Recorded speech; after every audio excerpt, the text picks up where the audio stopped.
No one in that restaurant, filled with voices and hurried footsteps, could have imagined that a simple lunch would change two destinies forever. Among hastily served plates and forgotten cups on the counter, the unlikely encounter between a young billionaire and a simple waitress seemed like just another detail of the routine. But it is precisely on the most ordinary days, when nothing is expected, that fate tends to hide its greatest twists. Evander Ward, a 16-year-old used to luxury, would never have entered that place under normal circumstances. Driven by irony and curiosity, he wanted to see how the invisible ones lived. For him, it would be just another amusing experience, something to mock later. What seemed like a passing episode turned into a collision, the spoiled heir and the forgotten waitress, united in an improbable setting, sparking a flame that would change not just one life, but two, forever.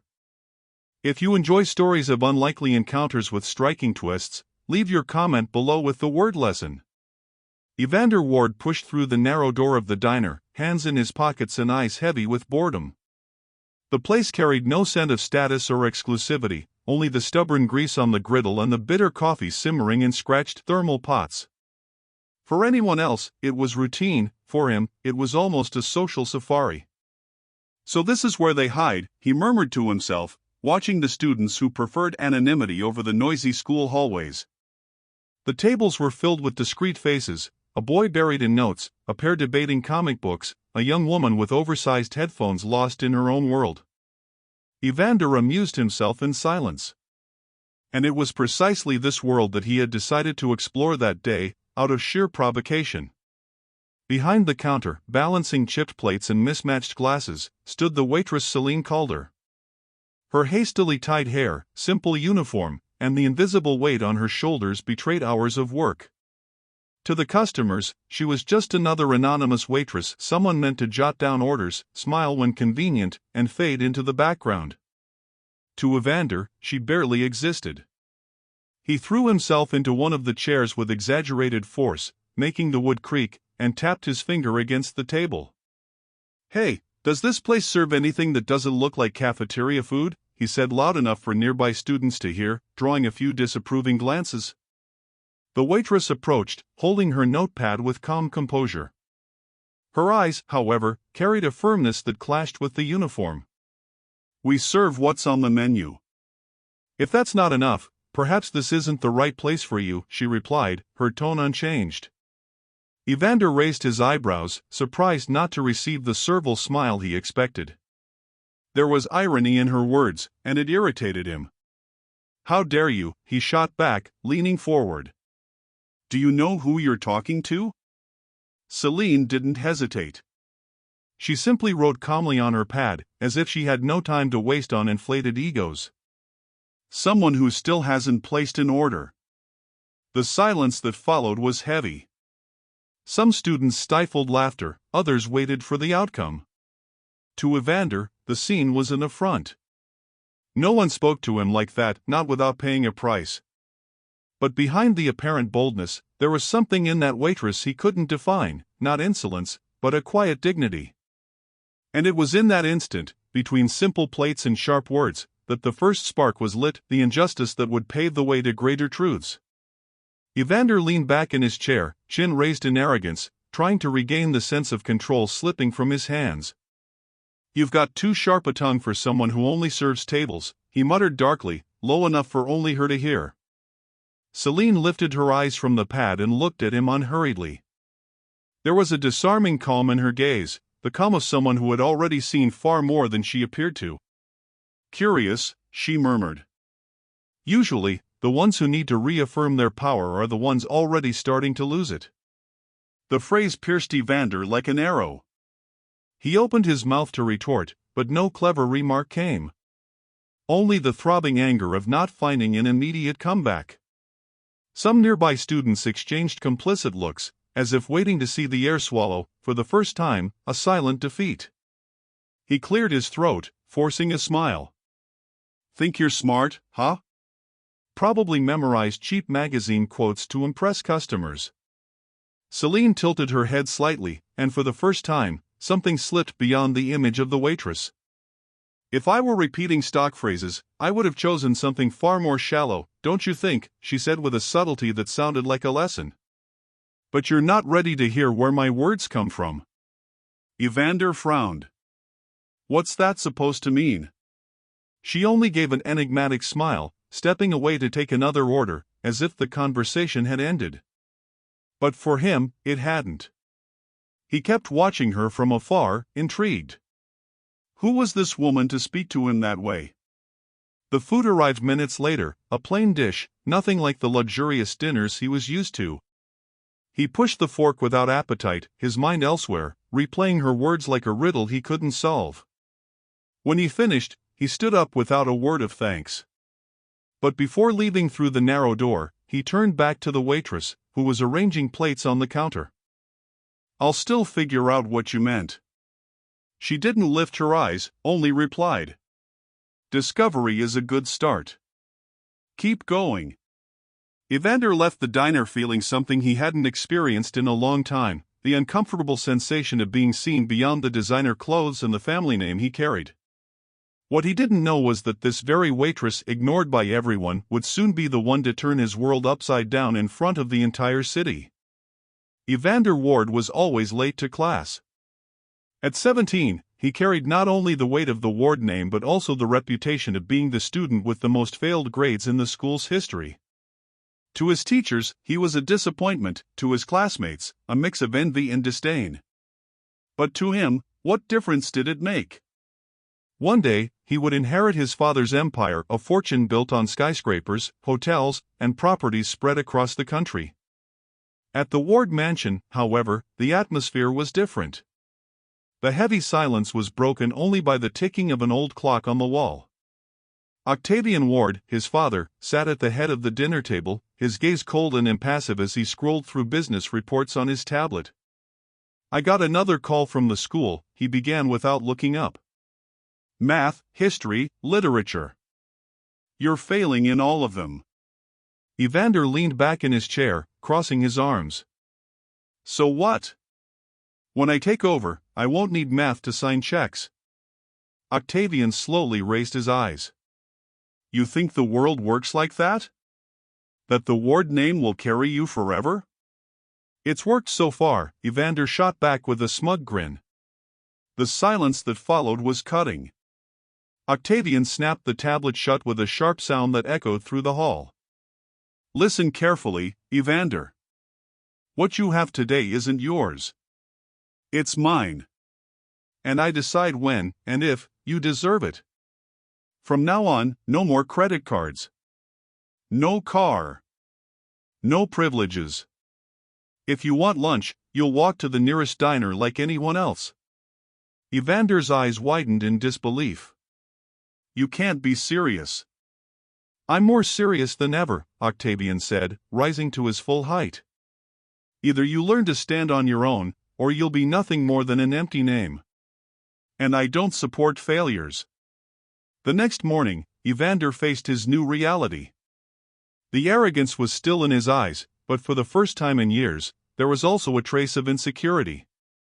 He was about to discover that the real world was far less glamorous and far more relentless than he had ever imagined. And within it, he would find the most unlikely piece of his transformation, a waitress named Celine Calder. The young man walked through the narrow diner door for the second time that week, but something in his posture was different, still outwardly proud, but restless inside. I came to risk another meal, he said, resting his chin on his hand with a crooked smile. But I'll warn you last time, the waitress was tougher to swallow than the food. Celine lifted her eyes but didn't respond right away. She simply tilted her head, studying him for a moment.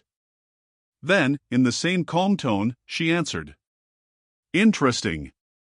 Usually when someone comes back to a place, it's not because they were badly served. Evander cleared his throat, trying to disguise his discomfort. I wanted to see how far your boldness would go. Boldness? Celine arched a brow. No, boy. I just don't dress up words to massage the ego of someone already surrounded by flatterers. Evander bit his lip, stung. He forced a laugh. And you talk as if you know me. Celine stepped closer, setting her notepad down on the table. But her eyes weren't fixed on the paper, they were fixed on him. I don't need to know much to see the obvious. She paused, letting the words sink in. Your type comes in making noise, but it's just a shell. You're screaming inside, yet you don't even know what you're asking for. For a moment, Evander had no reply. The silence in the diner stretched on. He fiddled with the silverware as if searching for something to do. You've got answers that are a little too sharp for someone who, he began, but stopped halfway through the sentence. Celine lifted her gaze firmly. For someone who what? Wears an apron. Wipes tables, she asked, not with anger, but like someone throwing down a challenge. Is that what bothers you? That maybe someone you consider beneath you can see deeper than you'd like? Evander swallowed hard. He felt exposed in a way he wasn't used to. That unknown waitress spoke of him as if she actually knew him, as if she could see straight into the emptiness he tried to hide. Outside the diner, the morning chill cut through his expensive coat. He didn't understand how a corner waitress could shatter his certainties so quickly. But something in him knew he had to return. Not for the food, not for the place. But for her, for the way she made him feel seen in a way no one ever had. A few days later, her words were still echoing in the young heir's mind, pulling him back to the diner once again. But this time, unlike before, he didn't enter as someone invading territory to dominate it. His steps were more restrained, almost uncertain, though his body still tried to maintain the same arrogance. He wasn't sure why he was there. He could have gone anywhere else, but he came back. Celine was behind the counter and didn't look surprised to see him. She only lifted her eyes for a brief moment, as if she had already been expecting this inevitable return. Evander sat at the same table as before, dragging the chair out, but without the exaggeration of the last time. He looked around and said, I'm back, unable to find better words. The sentence sounded strange even to himself. Celine approached slowly, holding her notepad. She didn't smile. She only tilted her head slightly. Usually, when someone comes back, it's because they've found what they were looking for, she said. Did you? Evander lifted his chin, trying to recover the mocking tone he always used to mask discomfort. Maybe I came back to win the argument from last time. She didn't blink, didn't look away. She simply stared at him in silence for long seconds before finally answering. No. You came back because no one else talks to you without fear of your last name. The words hit him like an invisible blow. He leaned back, trying to disguise it with a crooked smile. You talk as if you know me. Celine rested the notepad on the table, but didn't write a word. I don't need to know your whole life to see what you're trying to hide, she said calmly, her voice steady, effortless. You walk in making noise, but that's a refuge. Silence frightens you. The laughter you throw around is too loud to be real. And beneath the act, there's fear. Fear of being nothing more than an empty name. Evander swallowed again. His stomach churned, but not from hunger. How could you possibly know that? She adjusted her apron and let out a quiet sigh. I've seen many like you. Boys with the world at their feet but no ground to stand on. That doesn't explain anything. His voice trembled, more from nerves than anger. Who are you, really? How can you read me like this, as if you had some manual? A heavy silence lingered between them. Celine glanced down at her pad, scribbled something meaningless, then looked back at him. Before this uniform, before this counter, I worked with young people. I listened to their questions, saw their fears, helped them find direction. It wasn't here. It wasn't serving coffee. She paused, leaving the sentence unfinished. Evander leaned forward, intrigued. It wasn't here? Then where? A faint smile appeared on her lips, though without joy. In classrooms. Among books, debates, dreams, and disappointments. I used to be a teacher. He blinked several times, as if the information took a moment to settle. A teacher? You? His disbelief was mixed with curiosity. Celine neither confirmed nor denied it in words. She simply wiped down the table beside them, as if the subject no longer belonged to her. Life changes suddenly. Sometimes, without asking permission. Evander followed her with his eyes, dazed. A waitress who spoke like a philosopher, who read him like an open book, and now this revelation. A teacher. What could have happened to bring her from there to here? He wanted to ask, but something in her tone told him it wasn't the right time. Instead, he risked a comment, trying to regain control. Who was Celine Calder, after all?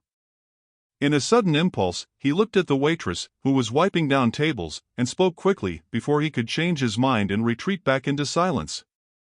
I don't like who I am. The words slipped out suddenly, almost in a whisper. Celine set the cloth aside and walked over to him, pulling out a chair. She sat across from him, arms crossed. That's new. What exactly don't you like? He averted his eyes, fidgeting with the gold ring on his finger. I think I'm pathetic.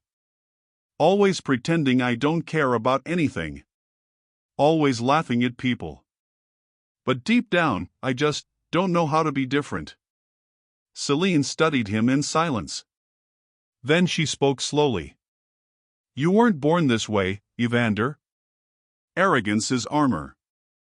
The question is, what are you trying to protect? He looked at her, unsettled. Me? Nothing. I don't need protection. Of course you do. She leaned in closer. No one wastes so much energy humiliating others unless they're trying to hide their own insecurity. Evander felt his face burn.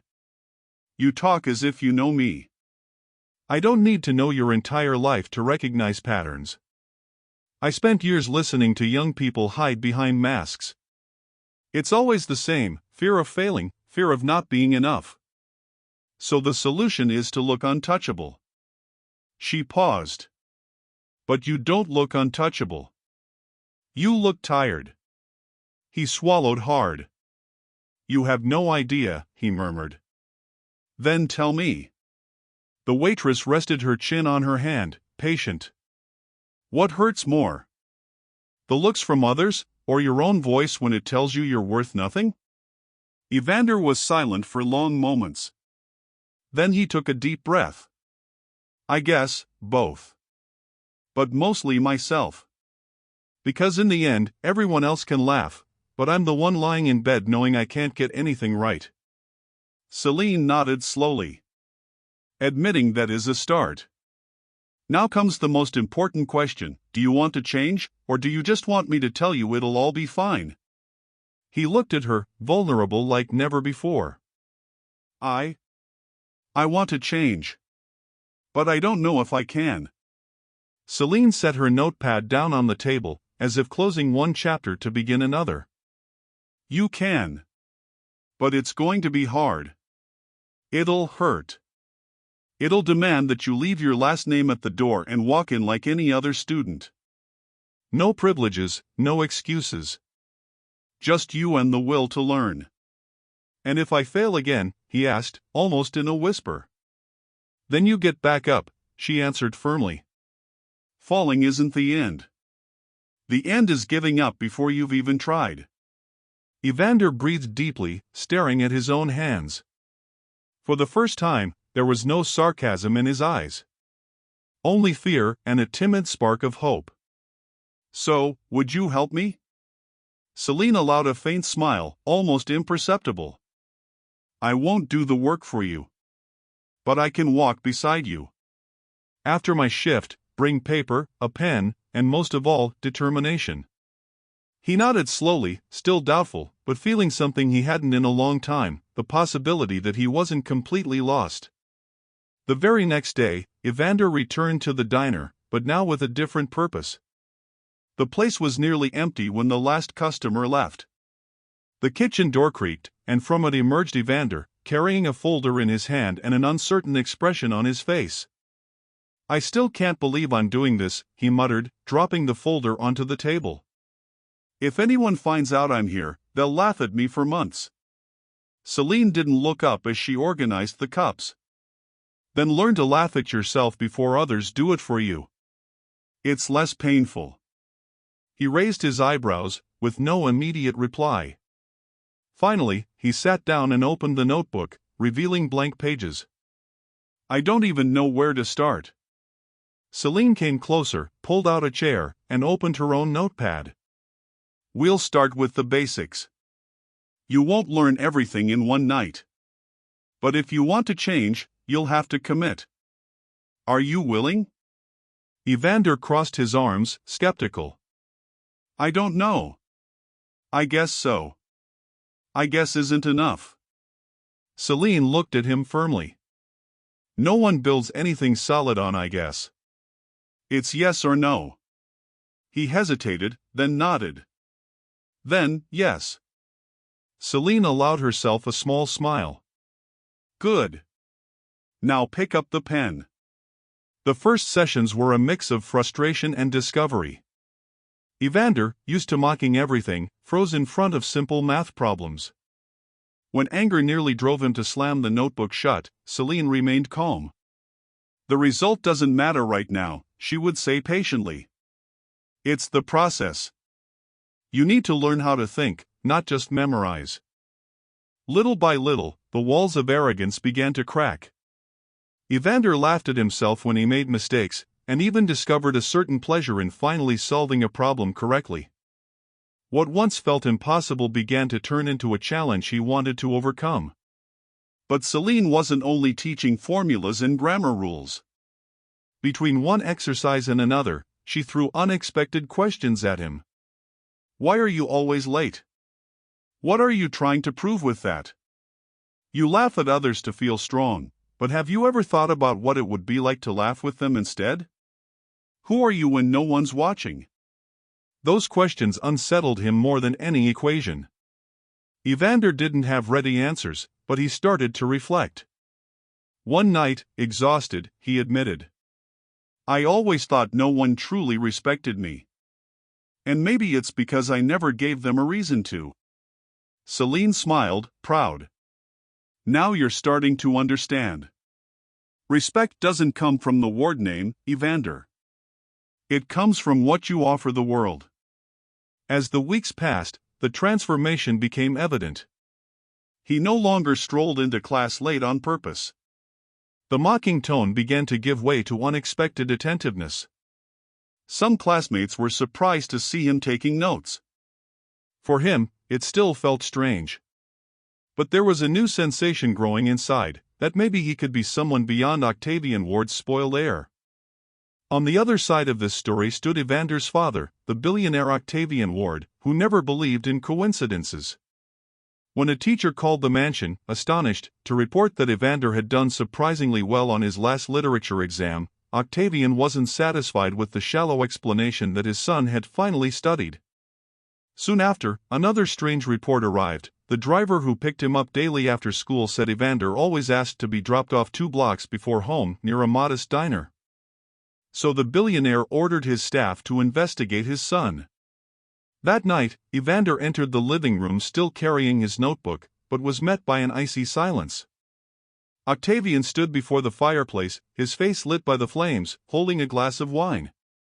He didn't look up immediately, only swirled the liquid with rehearsed calm.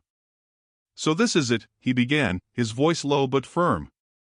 The heir of the Ward family, sitting night after night in a corner diner, receiving life lessons from a waitress. Evander felt the blow.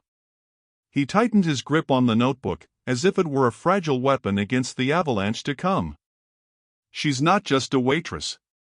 Octavian lifted his gaze, sharp as a blade. Oh, of course not. She must be a visionary, isn't that it? Or maybe an opportunist. Don't be fooled, son. These people see your last name and they see $signs. It's written on your forehead, Heir. And she's using it. Evander took a step forward, his breathing heavy. You don't understand. For the first time, someone believes in me. Not you, not my teachers, not my classmates, no one. Only her. You think she believes in you? She believes in your money. Don't fool yourself. Evander held his father's gaze. Then why has she never asked me for anything? Not a favor, not a cent. All she demands from me is effort. If I fail, she doesn't coddle me. If I give up, she confronts me. You don't see it because you've never truly looked at me. Still convinced of his own view, Octavian went to the diner the very next day. Behind the counter, he saw a woman in a worn uniform, hair tied back carelessly, serving each customer with quiet patience. It was Celine Calder. When he finally stepped up to the counter, his voice came out low, but dripping with irony. So, this is where my son has been spending his nights? Celine lifted her eyes, studying him calmly. She needed no introductions. This man carried not only the same presence as Evander but also the same latent arrogance. Your son has been coming here, yes. But not to waste time. Octavian let out a short, almost cynical laugh. Really? I suppose you've been teaching him great life lessons between cups of coffee. At that moment, the door opened and Evander walked in, soaked from the rain. Seeing his father, he froze. Father, what are you doing here? Octavian turned to him with a cutting stare. That's my question. The heir of the Ward family, sitting in a shabby diner, learning from a waitress? Is this serious, Evander? Evander clenched his fists but replied firmly. More serious than you think. She believed in me when no one else did. Octavian stepped closer to his son, ignoring the stares around them. Don't be naive. These people see your last name, not you. You're an easy target for opportunists. Celine finally intervened, setting a fresh cup of coffee on the table. If I were after money, I would have asked for something already. But what I've asked of him is effort. Nothing else. Octavian turned to her, coldly. And who are you to teach my son? A waitress serving tables? What authority do you have to set yourself up as his mentor? There was a brief silence. Celine held his gaze, unshaken. Then, calmly, she began to speak. I was a university professor. I had students, research, an entire career ahead of me. But I exposed a corruption scheme that no one else dared to confront. I paid a heavy price. I was removed, slandered, forgotten. Today I serve tables, that's true. But my authority doesn't come from the uniform I wear. It comes from the knowledge no one could take from me. Her words fell like a weight across the room. Evander's breathing quickened, almost relieved to hear the revelation that confirmed what he had always suspected. Octavian, however, stood frozen, unsure how to respond.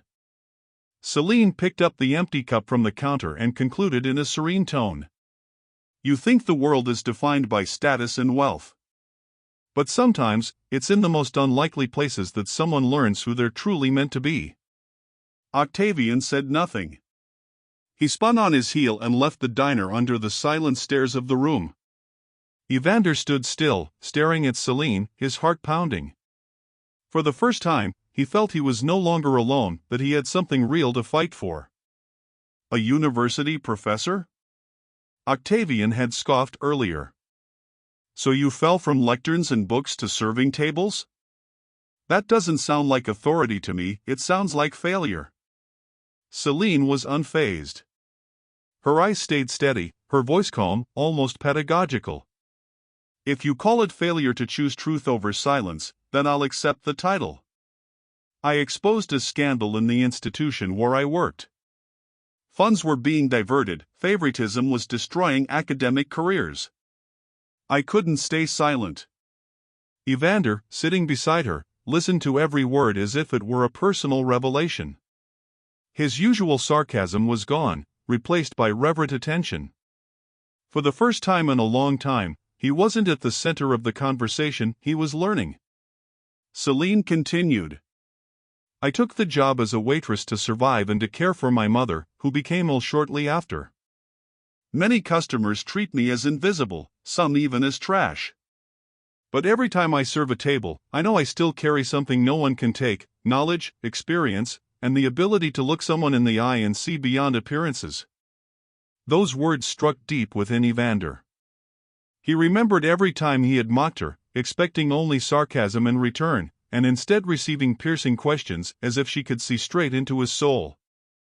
Octavian, however, was not ready to yield. Still, you have nothing to offer my son. He needs discipline, preparation for the real world. Not sermons from someone who squandered her own career. Celine gave a faint, almost sorrowful smile. Mr. Ward, your son doesn't need more discipline. He needs someone to see him beyond the last name he carries. Someone who tells him he can fall, fail, and rise again without being defined as a failure. I see in him what no one else dares to: potential. The words lingered in the air like a verdict. Evander's chest tightened, his throat dry. The pride he had clung to for so long suddenly felt small compared to that truth. At last, he spoke, his voice breaking. Father, you've always said I'd be a failure. That I didn't deserve anything.